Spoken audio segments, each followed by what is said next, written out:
என் பெயர் Suganthi. Crescent matriculation higher secondary ஸ்கூலில் ஆசிரியராக பணியாற்றிட்டு இருக்கேன். என்னோட இஸ்லாத்தின் கடமைகள் எவ்வளோ சார்? இஸ்லாமிய கடமைகள் 3 வகையாக இருக்குது. இஸ்லாமிய 3 வகையான கடமை இருக்குது.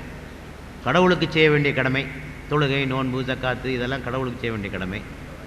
மனிதர்களுக்கு செய்ய வேண்டிய கடமை, பெற்றோருக்கு, பிள்ளைகளுக்கு, மனைவிக்கு, கணவனுக்கு, உறவினருக்கு, அண்டை வீட்டினருக்கு, அனாதைகளுக்கு, இவங்களுக்கு செய்ய வேண்டிய கடமை. இது ஒரு கடமை இருக்குது. 3வது அவனுக்கு செய்து கொள்ள வேண்டிய கடமை. அவன் தன்னுடைய தனது உடம்பை, தன்னுடைய ஆன்மாவை காப்பாற்றிக் கொள்வதற்காக அவன் செய்கின்ற கடமை. கடமைங்கிறது 3 வகையாக இருக்குது.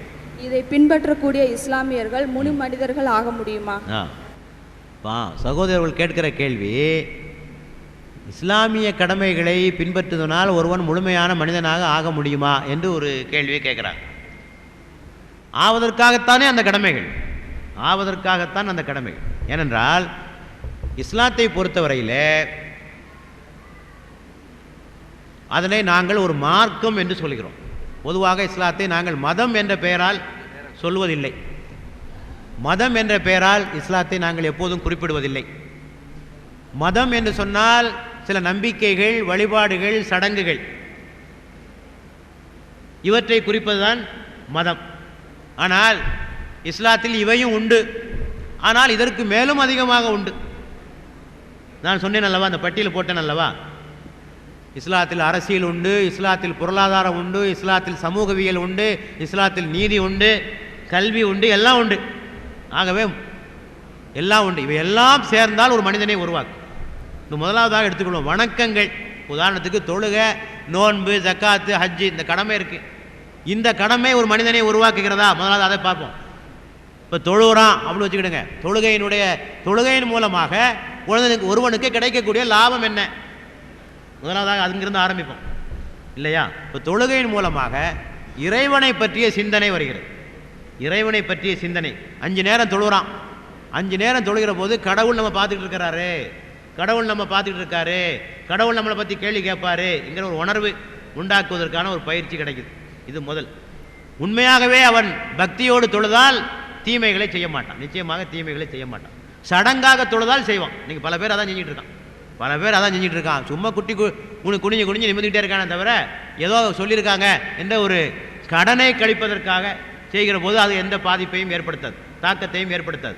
அதை ஒரு பக்தி பூர்வமாக செய்கிற போது இறை உணர்வு, இறை சிந்தனை, இறைவன் நம்மை கண்காணித்துக் கொண்டிருக்கின்ற உணர்வு, இதெல்லாம் ஏற்பட்டு பாவங்கள் செய்யாமல் இருக்கின்ற ஒரு சூழ்நிலை உருவாவதற்கு வாய்ப்பு இருக்குது. ஆக தீமையிலிருந்து தடுக்கிறது, மனிதனை தீமையிலிருந்து தடுக்கிறது. அடுத்தபடியாக இந்த தொழுகை மனித நேயத்தை கற்பிக்கிறது. மனித நேயம். தொழுகையில் சமத்துவம் இருக்கு. ஏழை, பணக்காரன், ஆண்டான், அடிமை எல்லாம் ஒரே வரிசையில் நிற்கிறாங்க. எந்த முன்னுரிமையும் வழங்கப்பட மாட்டாது. பள்ளிவாசலில் விஐபி வந்திருக்கிறாரு, அவருக்கு முன் வரிசையில் விடு. சாதாரண ஆள் வந்திருக்கிறாரு, அவரை பின் வரிசையில் விடு என்று கிடையாது. இதுதான் இஸ்லாமிய சட்டம் தான். ஆக முன்னாலே வருபவர்களுக்கு முன்னாலே, பின்னாலே வருபவர்களுக்கு பின்னாலே. ஆக பணக்காரர்களுக்கென்றோ ஆட்சியாளர்களுக்கென்றோ தனி சலுகைகள் எதுவும் வழங்கப்பட மாட்டாது. தனி பகுதிகள் இன்னும் கிடையாது. தாழ்த்தப்பட்ட ஒரு பகுதி, முற்பட்ட ஒரு பகுதி என்ற ஒரு பிரிவினை கிடையாது. சில வழிபாட்டு தலங்களிலே கயிறு கட்டி வைக்கப்பட்டிருக்கிறது. இங்கெல்லாம் இவன் இல்லை, அங்கெல்லாம் அவன் இல்லை என்று. ஆக இது போன்ற நிலைகள் கிடையாது. எல்லாம் ஒன்றா நிற்கும். இது சமத்துவம்.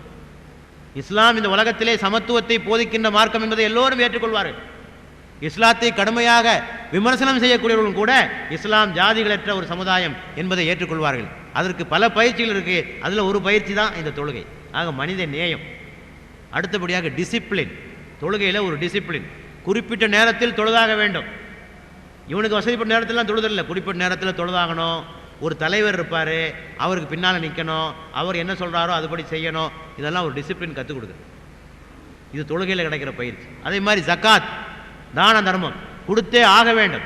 ஆக மனித நேயத்தை வளர்ப்பது, ஏழைகளுக்கு உதவ வேண்டும் என்ற எண்ணத்தை உண்டாக்குவது, கஞ்சத்தனத்தையும் உலோபித்தனத்திலிருந்து உள்ளத்திலிருந்து அகற்றுவது, சகோதரத்தை உருவாக்குவது, இதற்கான பயிற்சி ஜக்காத்.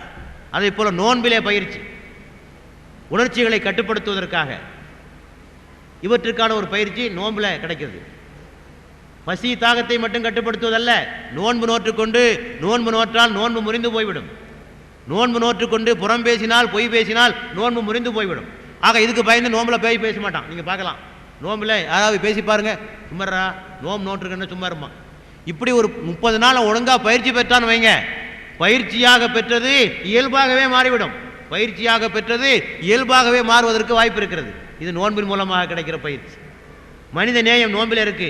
ஏழைகளுடைய பசியை உணர்வதற்கான வாய்ப்பு இந்த நோன்பின் மூலமாக கிடைக்கிறது. ஆக அது ஒரு பயிற்சி. அதே மாதிரி ஹஜ்ஜுக்கு போகிறான்னா பெரிய தியாகம். குடும்பத்தை துறக்கிறான், உற்றார் உறவினரை துறக்கிறான், வேறு ஒரு மண்ணுக்கு போகிறான், மிகச்சிறந்த பொருளை செலவழிக்கிறான். தியாகத்திற்கான பயிற்சி. அங்கேயும் உலகளாவிய சகோதரத்துவம். அங்கே போகிறான், எல்லா நாட்டுக்காரனையும் பார்க்குறான், கருப்பன் வெள்ளையன் மஞ்சள் சிகப்பு எல்லாரும் நிற்கிறாங்க. ஆக அவன் ஒரு குளோபல் சிட்டிசனாக மாறிவிடுகிறான், உலக குடிமகனாக மாறிவிடுகிறான். யாதும் ஊரே யாவரும் கேளுகின்ற தத்துவம் நிலை வருவதை நீங்கள் அங்கே பார்க்கலாம். அது வெறும் தத்துவமாக இல்லாமல் உண்மையாக செயல்படுகிற நிலையை நீங்கள் அங்கே பார்க்கலாம். ஆக இதெல்லாம் ஹஜ்ஜின் மூலமாக கிடைக்கும். இப்படி ஒவ்வொன்றும் ஒவ்வொரு வகையிலே அவனுக்கு பயிற்சி கிடைக்கும். ஆனால் இவற்றை பயிற்சியாக எடுத்துக்கொள்ள வேண்டும். சடங்காக எடுத்துக்கொண்டால் வெறும் சடங்குகளே, பயிற்சியாக எடுத்துக்கொண்டால் அவைகள் பயிற்சிகளே. நன்றி.